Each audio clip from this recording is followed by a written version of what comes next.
உலகத்தின் எந்த மூலைக்கு போனாலும் உங்கள் சந்ததிகளை நாங்கள் விடமாட்டோம். நாங்கள் ஆட்சி அதிகாரத்திற்கு வருவதற்கு முன்னால் நீங்கள் இறந்து விடுங்கள். எங்க அண்ணா சொன்னாலும் கேட்க மாட்டோம். எப்படி எங்க அண்ணா சொன்னாலும் கேட்க மாட்டோம்னு சொன்னானுங்க. ஆனா அண்ணா என்ன பண்ணாரு, கலட்டி விட்டாரு. அவனுங்களுக்கும் எங்களுக்கும் எந்த சம்பந்தம். தம்பிகளும் அண்ணன் இப்படி பண்றாருன்னு தெரிஞ்ச உடனே அண்ணன் தாங்க இப்படி எங்களை போட சொன்னார் அப்படின்னு 22 நாம் தமிழர் தம்பிகள் மீது வழக்கு போட்டுட்டாங்க. ஆனா ஒரே மயான அமைதியா இருக்குது 2 நாளா. அது என்ன ராவண குடிலா இல்ல ராவண சுடுகாடா? கைதானவனுங்களுக்கும் எங்களுக்கும் எந்த சம்பந்தமும் இல்லை. அதே போல அவனுங்க எங்களுக்கு எதிராக வாக்குமூலம் கொடுத்தாலும் அது செல்லாது. அதனால எங்க பக்கம் வண்டியை திருப்பிட்டு வராதிங்க இவரானார். எங்களுக்கு வேற எங்கும் கிளைகள் கிடையாது. சாட்டை துரைமுருகனுக்காக அந்த பாட்டு பாடினிய, ஏன் இந்த திருப்பதிக்காகவும் கண்ணனுக்காகவும் அதே கருத்தை நீ சொல்லலாம்ல? சீமான், நீ நல்ல அப்பனுக்கும் ஆத்தாளுக்கும் பிறந்திருந்தா, நீ நல்ல ஆண்மகனாக இருந்தால் அதே கருத்தை நான் இப்ப சொல்ல போறேன், முடிஞ்சா கைது பண்ணு அப்படின்னு நீ பேசி பாரு. மற்ற கட்சிகள்ல யாராவது செஞ்சா உடனடியாக கைதுன்றது நடைபெறுது. இவனுக்கு என்ன ஸ்பெஷல் பர்மிஷன்? இவனை கட்டாயம் போலீசார் கைது பண்ணணும். ட்ரைப்ஸ் நேயர்களுக்கு வணக்கம். இன்று நம்மோடு பேசுவதற்கு திரு கரிகாலன் அவர்கள் இணைந்துள்ளார். வாருங்கள், அவரோடு பேசுவோம். வணக்கம். வணக்கம் அரவிந்த். எஸ்பி வருண் அவரை அவதூறா பதிவிட்டதுக்காக நாம் தமிழர் கட்சியை சார்ந்த 22 பேர் மேல புகார் கொடுத்திருந்தாரு. அதுல முதல்ல கட்டமா கைது செய்யப்பட்ட 2 பேருக்கு நடந்த விசாரணையில சீமான், சாட்டை துரைமுருகன், இடுமானம் கார்த்தி இவங்க சொல்லிதான் நாங்க இந்த பதிவை போட்டோம்னு சொல்லி வாக்குமூலம் கொடுத்திருக்காங்க. இதை எப்படி பாக்குறீங்க? அதாவது ஏற்கனவே இந்த கேஸ் ஹிஸ்டரியை நம்ம பேசியிருக்கிறோம்.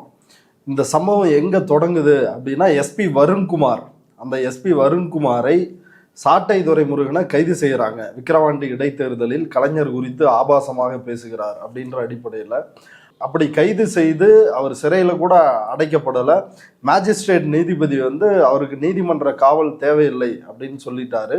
அதற்கு பிறகு மதுரை உயர்நீதிமன்றத்தை அணுகும் பொழுதுதான், நான் இனிமேட்டு இப்படி செய்ய மாட்டேன், நான் வருந்துகிறேன், திருந்துகிறேன் அப்படின்னு மன்னிப்பு கடிதம், பிரமாண பத்திரத்தை தாக்கல் செய்தான் சாட்டை துரைமுருகன்.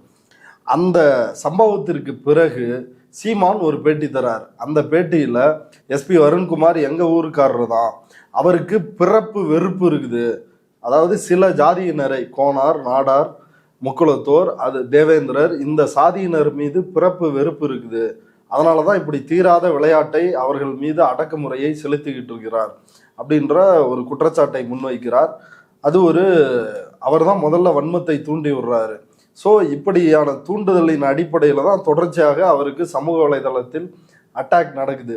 ஏற்கனவே இந்த 22 பேர் மேலே ஒரு எஃப்ஐஆர் போட்டிருக்காங்க இல்லையா, அந்த எஃப்ஐஆர்லேயே சீமான் பேரும் சாட்டை துரைமுருகன் பேரும் இடுமானம் கார்த்தியினுடைய பெயரும் குறிப்பிட்டு தான் அந்த எஃப்ஐஆர் பதிவு பண்ணிருக்கிறாங்க. இந்த சூழலில் நேற்று இவர்களுடைய தூண்டுதல் பேரில் தான் நடந்திருக்கு. அதாவது 2 பேரை இந்த வழக்கில் கைது செய்கிறாங்க. ஒருத்தன் விருதுநகர் ஒன்றிய செயலாளர், நாம் தமிழர் கட்சியினுடைய ஒன்றிய செயலாளர் கண்ணன் அப்படின்ற நபர். அவர் எப்படியெல்லாம் ஆபாசமாக பேசினாரு அப்படின்றத நம்ம ஏற்கனவே நமது வீடியோக்களில் கடந்த வீடியோவில் அதை பதிவு செஞ்சுருந்தோம். அதே போல திருப்பதி என்கின்ற நாம் தமிழர் கட்சி நிர்வாகி, இந்த 2 பேரையும் போலீசார் திருச்சி தில்லைநகர் காவல்துறையினர் கைது செய்கிறாங்க. அவர்களை விசாரிக்கிறாங்க. அப்போ தம்பிகள் ஒப்புதல் வாக்குமூலம் கொடுத்து விட்டார்கள். எங்கள் அண்ணன் சொல்லி தான் நாங்கள் இப்படி பண்ணோம், எங்கள் அண்ணன் தான் இப்படி திருச்சி எஸ்பி வருண்குமாருக்கு கொலை மிரட்டல் விடுங்க, அதே போல புதுக்கோட்டை எஸ்பி அவருடைய மனைவி வந்திதா பாண்டேவுக்கு கொலை மிரட்டல் விடுங்க, அவர்களுடைய குழந்தைகளுக்கு சந்ததிகளுக்கு கொலை மிரட்டல் விடுங்க அப்படின்னு எங்களை இப்படி பதிவுகள் போட சொன்னதே சீமான் தான், இடுமானம் கார்த்தி தான், சாட்டை தான் அப்படின்னு ஒப்புதல் வாக்குமூலம் கொடுத்திருக்கிறார்கள். சீமான் வசமாக இந்த வழக்கில் சிக்கி இருக்கிறார். இது அடுத்தடுத்த கட்டத்துக்கு போகுது. இதனுடைய தொடர்ச்சியாக நேற்று திருச்சி தில்லைநகர் காவல் நிலையத்தில் சீமான் மீதும் இடுமானம் கார்த்தி மீதும் சாட்டை துரைமுருகன் மீதும் வழக்கு பதிவு செய்யப்பட்டுள்ளது. எஃப்ஐஆர் பதிவு செய்யப்பட்டிருக்குது. காவல்துறை செயல்பாடுல விமர்சனம் இருந்தா அதை கண்டிச்சு கட்சிக்காரர்கள், அரசியல் கட்சி தலைவர்கள் இல்லை இயக்கங்கள் ஆர்ப்பாட்டம் நடத்தும், இல்லை கம்ப்ளைண்ட் கொடுப்பாங்க, இல்லை வழக்கு தொடருவாங்க. ஆனால் கட்சி தொண்டர்கள்கிட்ட அவரோட எண்ணெய் கொடுத்து இல்லை அவரோட ஐடியா கொடுத்து இதில் போய் அசிங்கமாக கமெண்ட் பண்ணு, மிரட்டு அப்படின்னு சொல்லி கட்சி தலைவர்கள் இதை சொல்லுவாங்களா? இது அதிர்ச்சியாக இருக்குது. இது இல்லை, சீமான் நீங்கள் கட்சி தலைவராக பார்க்கக்கூடாதுங்க. நாம் தமிழர் கட்சி பல வாட்ஸ்அப் கொண்ட ஒரு கட்சி. அந்த கட்சியே எங்க நடத்தப்படுகிறதுனா யூடியூப்ல தான் அந்த கட்சி நடத்தப்படுகிறது. அவர்களுக்கு நாம் தமிழர் கட்சிக்கும் சீமானை பொறுத்தவரை யூடியூப் ரூட்டர்ஸ், நம்ம, அப்புறம் அதர்ம மனோஜ் தோழர், இப்படி ஒரு சில யூடியூபர்கள் தான் அவருக்கு எதிரிகள். யூடியூப்ல நம்ம அட்டாக் பண்ணாலே அண்ணனோட சில்லறைகள் எல்லாம் அப்படியே சட சட சட சடன்னு சரிஞ்சிருவாங்க. அவ்வளவுதான் சீமானுடைய கட்சி அப்படின்றது. எந்த கட்சி கட்டமைப்போ ஒரு இலவும் கிடையாது. அது வந்து ஒன் மேன் ஷோ, அவ்வளவுதான் நாம் தமிழர் கட்சி. அப்ப அந்த கட்சி எப்படி இயங்க முடியும்? ஒரு ஆர்ப்பாட்டம் நடத்த முடியுமா? போராட்டம் நடத்த முடியுமா? ஒரு வெங்காயமும் நடத்த முடியாது. நினைவேந்தல், மலர் வணக்கம், புகழ் வணக்கம் அப்படின்னா அங்க அவருடைய கட்சி ஆபீஸ்ல வந்து அங்க வாய் விடுவாப்புல. அடுத்து மேடை போட்டு தம்பிகளே வாங்க அப்படின்னு சொல்லி ஒரு கூட்டம் நடத்தி அங்க ஆபாசமா பேசுவாரு. இன்னொரு பக்கம் தம்பிகள் எங்க களமாட வருவாங்கன்னா அண்ணனோட ரேப் கேஸ், பாலியல் வழக்கில் அங்க வந்து ஆஜராகி அண்ணனை காப்பாற்றுவதற்காக அண்ணனுடைய பொண்டாட்டி உட்பட எல்லாரும் அவர்களுடைய தலைமையேற்று அங்க நிப்பாங்க. இது ஒரு கட்சியா? இப்ப இந்த விவகாரத்தையே எடுத்துக்கலாமே. சீமான் எல்லாருடைய கருத்துரிமைக்காகவும் பேசுவார்ல, ஏன் இந்த வழக்குல பேசாம இருக்கிறாரு? வாய் திறந்திருக்கணுமா, திறந்திருக்க கூடாதா? 2 நாள் ஆச்சு. சீமான் பேசி இருக்கணும், ஆனா சீமான் பேசல. கைதான அன்னைக்கு, இந்த 2 பேரும் கைதான அன்னைக்கு சாட்டை துரைமுருகன் தன்னுடைய ட்விட்டர் பக்கத்துல ஒரு பதிவை போட்டிருக்கிறான். அதாவது நாம் தமிழர் கட்சியின் ஐடி விங் சார்பா அந்த கருத்து பதிவிடப்பட்டுள்ளது. அது ரொம்ப முக்கியமான கருத்து. நம்ம நேயர்களுக்காக நான் அதை வந்து படிக்க விரும்புகிறேன். முக்கிய அறிவிப்பு: நாம் தமிழர் கட்சியின் உறவுகள் சமூக வலைதளங்களில் கருத்துக்கள் பதிவிடும் போது தனிநபர் தாக்குதல், ஆதாரங்கள் இல்லாத கருத்துக்கள் மற்றும் தவறான சொற்கள் இடம்பெறாத கண்ணியமான சொற்களோடு கூடிய கருத்துக்களை பதிவிட வேண்டும் எனவும், கட்சியின் வளர்ச்சி சார்ந்த பதிவுகள், தமிழ் தேசிய கருத்துக்கள் அடங்கிய பதிவுகள் ஆகியவற்றில் உறவுகள் கவனம் செலுத்த வேண்டும் எனவும் இதன் மூலம் தெரிவித்துக் கொள்ளப்படுகிறது. இப்படிக்கு சமூக ஊடக பிரிவு, தகவல் தொழில்நுட்ப பாசறை, நாம் தமிழர் கட்சி. இத சாட்டை துரைமுருகன் தன்னுடைய எக்ஸ்தல பக்கத்தில் ஷேர் பண்ணிருக்கிறாரு. இந்த பதிவு உணர்த்துகிற செய்தி 2 செய்தி. ஒன்று, இந்த கைதானவனுங்களுக்கும் எங்களுக்கும் எந்த சம்பந்தமும் இல்லை. அவனுங்க ஆபாசமா தனிநபர் தாக்குதல், கொலை மிரட்டல், ஆபாச சொற்கள் இதெல்லாம் பயன்படுத்தி இருக்கிறான்னா அதுக்கும் கட்சிக்கும் எந்த சம்பந்தமும் இல்லை. அதே போல அவனுங்க எங்களுக்கு எதிராக வாக்குமூலம் கொடுத்தாலும் அது வந்து செல்லாது.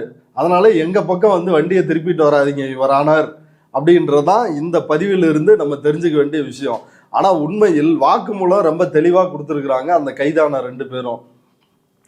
சீமான், நாம் தமிழர் கட்சியினர் அந்த குரூப்ல, இவங்கெல்லாம் குரூப் இருப்பாங்க. சீமான் எப்படி வழக்கமா பண்ணுவாருன்னா, இவரே குரல் பதிவு அனுப்புவாரு சம்பந்தப்பட்டவங்களுக்கு, ஐடிவிங்காரங்களுக்கு. தம்பி, அவன் ரொம்ப ஓவரா என்னை வந்து அட்டாக் பண்ணிட்டு இருக்கிறான், அவன் ஐடியில கீழே போய் திட்டுங்க, அவன் ஃபோன் நம்பர் இதுதான், போய் ஃபோன் பண்ணி திட்டுங்க அப்படின்றத சீமானே நேரடியாக செய்யக்கூடிய நபர். கடந்த காலங்களில் அவரோடு பயணித்த நபர்கள் இதை அம்பலப்படுத்தி புதுவெளியில் பல இன்டர்வியூஸ் வந்து கொடுத்துருக்குறாங்க. இது போக இது மாதிரி கண்டென்ட் கிடைச்சதுன்னா அதை பாஜகவுக்கும் விற்கின்ற நபர் தான் சீமான். அப்படித்தான் கந்த சஷ்டி கவச பிரச்சனையை நாம் தமிழர் கட்சி தான் டீல் பண்றதா இருக்குது. அதை பாஜக கிட்ட ஒரு நல்ல ரேட்டுக்கு கொடுத்துட்டு நடந்துகிட்டாரு. அதை முடக்குனாங்க. அதை முடக்கியது சரி அப்படின்னு அன்றைக்கு நாம் தமிழர் கட்சியினர் முழுக்க பேசினாங்க. ஆனால் இன்றைக்கு இவர்கள் தான் கருத்து சுதந்திரம் வேணும். இப்ப பாருங்க, இவருக்கு குண்டாஸ் போட்டதெல்லாம் வந்து கருத்து சுதந்திரத்துக்கு எதிரானது, மனித உரிமைக்கு எதிரானதுன்னு அறிக்கை கொடுக்குறாங்க. ஆமா, சவுக்கு சங்கரோட கைதுக்கு. அப்ப இந்த வழக்கை பொறுத்த வரைக்கும் இப்பதான் 2 பேர் கைதாயிருக்கிறாங்க. மீதம் 20 பேர் இருக்கிறாங்க. அந்த 20 பேரும் அடுத்தடுத்து வாக்குமூலம் கட்டாயம் கொடுப்பார்கள். இப்ப ஏற்கனவே கைதான 2 பேரை கையை காட்டிட்டாங்க, காட்டி கொடுத்து விட்டார்கள். எங்கள் அண்ணன் சீமான் சொன்னதான் அந்த பதிவு என்ன போட்டாங்க: சாரே, நாங்கள் ஆட்சி அதிகாரத்திற்கு வருவதற்கு முன்னால் நீங்கள் இறந்து விடுங்கள், எங்க அண்ணா சொன்னாலும் கேட்க மாட்டோம். எப்படி எங்க அண்ணா சொன்னாலும் கேட்க மாட்டோம்னு சொன்னானுங்க. ஆனா அண்ணா என்ன பண்ணாரு? கலட்டி விட்டாரு. அவனுங்களுக்கும் எங்களுக்கும் எந்த சம்பந்தமும் இல்லை, அவனுங்களை என்ன வேணாலும் பண்ணிக்கிங்க, ஆபாச சொற்கள், தனிநபர் தாக்குதல், இதுக்கும் எங்க கட்சிக்கும் சம்பந்தம் இல்லைன்னு கை கழுவிட்டார். தம்பிகள் இன்னமும் அண்ணனை நம்பி அண்ணன் காப்பாத்துவாரு அப்படின்னு நம்பிட்டு இருக்கிறானுங்க. தம்பிகளும் அண்ணன் இப்படி வந்து பண்றாருன்னு தெரிஞ்ச உடனே அண்ணன் தாங்க இப்படி எங்களை போட சொன்னார் அப்படின்னு மெயின் வில்லனா கையை காட்டிட்டாங்க. இதுல அந்த பதிவுக்கே வருவோமே: உலகத்தின் எந்த மூலைக்கு போனாலும் உங்கள் சந்ததிகளை நாங்கள் விடமாட்டோம் அப்படின்னு அந்த கண்ணன்றவன் பதிவு செய்யறான். சீமான் ஒரு நல்ல அப்பனுக்கும் ஆத்தாளுக்கும் பிறந்திருந்தா, இது நம்மளோட கருத்து இல்லை, சீமான் மேடையில தானே முழங்குவார். சீமான், நீ நல்ல அப்பனுக்கும் ஆத்தாளுக்கும் பிறந்திருந்தா, நீ நல்ல ஆண்மகனாக இருந்தால், நீ நல்ல தமிழ் மகனாக இருந்தால், மானத்தமிழ் பிள்ளையாக இருந்தால், அதே கருத்தை நான் இப்ப சொல்ல போறேன், முடிஞ்சா கைது பண்ணு அப்படின்னு நீ பேசி பாரு. நீ தூண்டி விட்டு இந்த மாதிரி அப்பாவிகளை இந்த மாதிரி மைண்ட் வாஷ் பண்ணி ஜெயிலுக்கு அனுப்புவ. நீ அந்தாண்ட பதுங்கி உட்காந்துப்ப. சாட்டை துரைமுருகனுக்காக வந்து அந்த பாட்டு பாடினிய, ஏன் இந்த திருப்பதிக்காகவும் கண்ணனுக்காகவும் அதே கருத்தை நீ வந்து சொல்லலாம்ல? சாரே, நாங்கள் ஆட்சி அதிகாரத்திற்குள் வருவதற்குள் நீங்கள் இறந்து விடுங்கள், இல்லைன்னா எங்க அண்ணன் சொன்னாலும் கேட்க மாட்டோம், உலகத்தின் எந்த மூலையில் இருந்தாலும் உங்கள் சந்ததியே அழிப்போம் அப்படின்னு இவன் போட்ட பதிவை நான் வந்து பேச போறேன் அப்படின்னு பேச வேண்டியது தானே? நீ தான் எஸ்பியே மிரட்டுற அளவுக்கு மாவீரன், இவருக்கு பிறப்பு வெறுப்பு இருக்குது, அது இருக்குது, இது இருக்குதுன்னு ஏற்கனவே பேட்டியெல்லாம் கொடுத்துருக்க.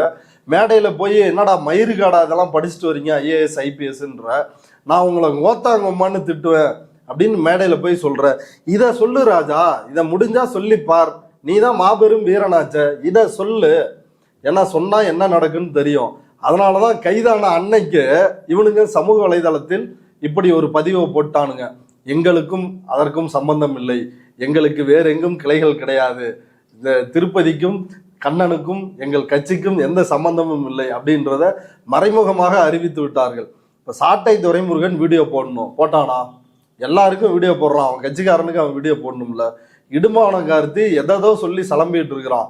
ஆளுநர் பதவி காலம் முடிந்தாலும் புதிய ஆளுநர் நியமிக்கப்படும் வரை அவரே தான் ஆளுநரா தொடர்வார் அப்படின்றது சட்டத்திலேயே இருக்குது. ஆனா இவரை எப்படி தொடர விடுகிறார்கள்? திமுகவினர் ஏன் நாடாளுமன்றத்தில் கேள்வி கேட்கவில்லை அப்படின்னு முட்டாள்தனமா பதிவு போடுறான். நீ இதை பத்தி பதிவு போடு, இதை பத்தி வீடியோ போடு. எந்நேரமும் ஐயா சுபவி இவங்கெல்லாம் திட்டுறதே உனக்கு ஒரு வேலை மயிரா வச்சுக்கிட்டு இருக்கிற, இதை பண்றா. அடுத்து சீமான் எவ்வளவோ பிரஸ் மீட் வந்து போறாரு, எங்கேயாவது என் தம்பிகளை கைது செய்து விட்டீர்கள், இது தவறு. அந்த கைதான குடும்பத்தின் உறவினர்கள்லாம் வந்து இவங்க 2 பேரையும் அடின்னு அடிச்சிட்டாங்க போலீஸ் அப்படின்னு சொல்றாங்க. ஆனா என்ன நடந்துச்சுன்னு நமக்கு தெரியல. அதுக்கு கூட நீ பேசியிருக்கலாம்ல. இந்த கருத்து என்னால ஏத்துக்க முடியாது, பட் ஆனா சிறையில் இருக்கும் என் தம்பிகளை நீங்கள் வந்து தீண்டக்கூடாது, அடிக்கக்கூடாது, அப்படி அடிச்சிங்கன்னா வந்து பெரும் படை திரண்டு வந்து சிறையை உடைப்போம் அப்படின்னா சொல்லிருக்கணுமே. எதுவுமே சொல்லலை. அப்ப சீமான் கை கழுவினார், தம்பிகள் சீமானை காட்டி கொடுத்து விட்டார்கள், சீமான் வசமாக சிக்க போகிறார். இன்னும் 22 பேர் இது போல கைது செய்யப்பட போகிறார்கள். அந்த 22 பேரும் கட்டாயம் சீமானை கை காட்டுவார்கள். ஏன்னா இந்த விவகாரத்தில் சீமான் யோக்கியமாக நடந்திருந்தால் நாளைக்கு நம்ம ஜெயிலுக்கு போனா அண்ணன் நம்மளை காப்பாத்துவாரு அப்படின்ற நம்பிக்கை அவர்களுக்கு இருந்திருக்கும். இன்னும் 22 பேரும் இன்னும் பீதியில தான் இருப்பானுங்க. அவர்கள் கைதாகும் பொழுதும் சீமானை கையை நீட்டுவார்கள். இவர் தூண்டிதான் நாங்க இப்படி பதிவு போட்டோன்னு. அப்படி போடும் பொழுது சீமானே ஜெயிலுக்கு போவாரு. இடும்பா சாட்டையெல்லாம் என்ன வெளியே வந்து பூ பறிச்சுட்டா இருக்க போறானுங்க. இவர்கள் அனைவருக்கும் சிறை உறுதி அப்படின்றது தெரிய வருது. அது விரைவில் நடக்கும் அப்படின்னு நமக்கு சோர்சஸ் மூலமா தகவல் கிடைச்சிருக்கு. எப்பவுமே சீமான் முடிஞ்சா கைது பண்ணிப்பாரு அப்படின்னு இந்த டம்மி பீஸ் மேடையெல்லாம் வாய்ஸ் அவுடால் அடிக்குது. இப்ப சமீபத்தில் வள்ளுவர் கூட்டத்தில் நடந்த அந்த கூட்டத்தில் கூட முடிஞ்சா என் மேல வழக்கு போடு அப்படின்னாப்புல police, IPS, AC, DC, IAS எல்லா அதிகாரிகளையும் மோத்தாங்கம்மான்னு பேசுறாரு. மயிறு புடுங்க வாடா படிச்சுட்டு வந்தீங்கன்னு கேட்டாரு. இவ்வளவும் கேட்டுட்டு முடிஞ்சா வழக்கு போடுன்றாரு. இன்னைக்கு 22 நாம் தமிழர் தம்பிகள் மீது வழக்கு போட்டுட்டாங்க. அது மட்டும் இல்லாமல் சீமான், சாட்டை துரைமுருகன், இடுமானம் கார்த்தி மேல வழக்கு போட்டிருக்கிறாங்க. ஆனா ஒரே மயான அமைதியா இருக்குது 2 நாளா. அது என்ன ராவண குடிலா இல்ல ராவண சுடுகாடா? ஏன் இவ்வளவு மயான அமைதியோட இருக்குது? நீங்க ஏத்து பேசணும்ல, இப்ப கேள்வி கேட்கணும்ல, வந்து கைது பண்ணு. ஏன் என் தம்பிகளை கைது பண்ற? முதல்ல என்ன கைது பண்ணுன்னு இப்ப சொல்லிதான் பாரு, நீ தான் வீரனாச்ச.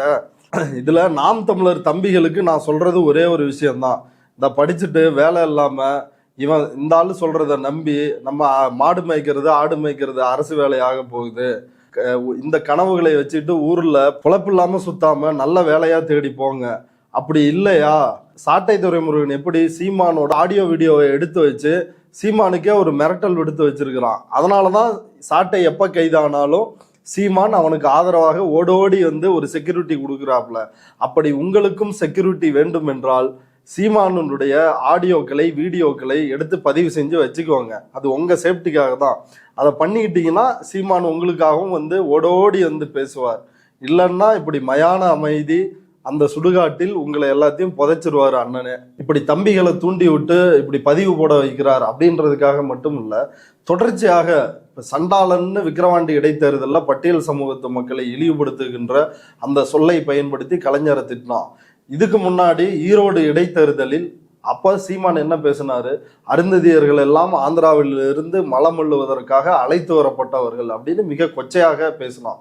அதற்காக அவன் மேல வந்து SC/ST வன்கொடுமை தடுப்பு சட்டத்தின் கீழ் வழக்கு பதிவு செஞ்சிருக்கிறாங்க. அந்த வழக்குல எந்த நடவடிக்கையும் இல்லை. அங்க அப்படி பேசிதான் அங்க இருக்கிற அருந்ததியர் மக்கள் இவனுங்களுக்கு எல்லாத்துக்கும் நல்ல பூசை கொடுத்து துரத்தி அடிச்சாங்க. அங்க அப்படி பேசினான். அடுத்து கலைஞர் குறித்து, ஜெயலலிதா குறித்து எவ்வளவு கேவலமா பேச முடியுமோ பேசியிருக்கிறான். இப்ப சமீபத்தில் ஒரு நீதிபதி, புகழேந்தி அப்படின்ற நீதிபதியை திமுகவின் மாவட்ட செயலாளராக செயல்படுகிறார் அப்படின்னு பர்சனல் அட்டாக் பண்றான். அதே போல அவன் குறிப்பிட்டு ஒரு அதிகாரியை சொல்லல, ஏசி, டிசி, IAS, IPS இவனுங்க எல்லாரும் வந்து என்ன மயிருக்குடா படிச்சுட்டு வரீங்க, என் ஆடியோ வெளியேறதுக்கா படிச்சுட்டு வரீங்க அப்படின்னு பொதுவாக கேட்கிறான். சவுக்கு சங்கர் கேட்டதற்கு எந்த வகையிலும் குறைச்சல் இல்லாத பேச்சு. அது போக இந்த அதிகாரிகளை எல்லாம் நான் என் செல்லை எடுத்து பாருங்க, உங்களை மோத்தாங்கம்மான தான் திட்டி வச்சிருப்பேன் அப்படின்னு அதையும் பதிவு செய்யறான். இதை விட ஆபாசமாக கொச்சையாக யாராவது பேசிட்டு வெளியே நடமாட முடியுமா? இது மற்ற கட்சிகள்ல யாராவது செஞ்சா உடனடியாக கைதுன்றது நடைபெறுது. இவனுக்கு என்ன ஸ்பெஷல் பர்மிஷன்? இவனை கட்டாயம் வந்து போலீசார் வந்து கைது பண்ணணும். திமுக அரசு மீண்டும் சிறையில் பிடிச்சு போடணும். போட்டாதான் இந்த போன்ற ஆபாச பேர்வழிகள் திருந்துவார்கள். இந்த வழக்கு அடுத்த கட்டமா எப்படி போகுதுன்றதை பொறுத்திருந்து பார்க்கலாம். இவ்வளவு நேரம் உங்க கருத்துக்களை பகிர்ந்து கொண்டதுக்கு நன்றி. நன்றி.